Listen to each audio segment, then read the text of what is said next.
How's it going, reinventors? Happy Vlogmas.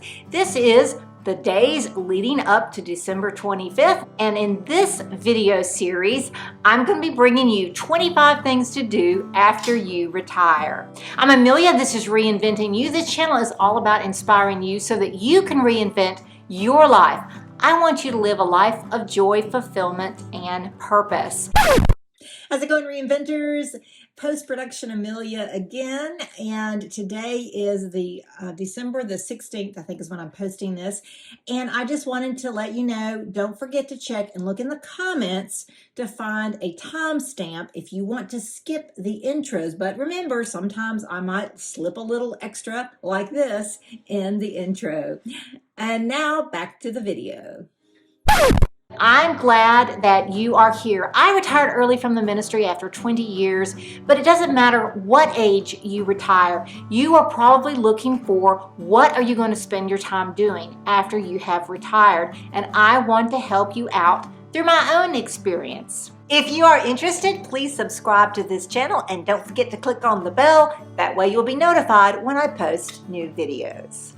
This video is for Vlogmas December the 16th. Number 16 in retirement, make sure you enrich your relationships. Now, this has been really hard during the pandemic to really connect with people, but retirement is a time that you can do that. Maybe there are people that you lost touch with over the years, good friends, a couple friends, people who moved away. Maybe you moved away from them.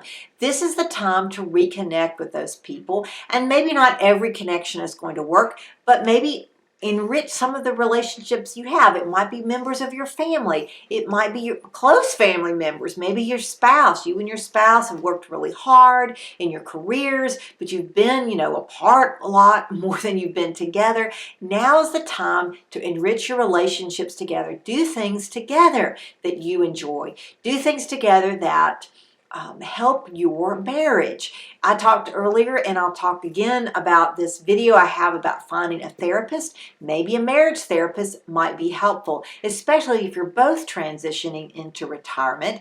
It's going to be a change for you, and the therapist can help you through that time. So during your retirement, make sure you enrich your relationships. I hope you've enjoyed this video. In the comments below, let me know what you would suggest doing when you retire, or when somebody else retires, or what you hope to do when you retire. And if this video has been helpful for you, guess what? I want you to give me a thumbs up. See you in the next video. Have a great one.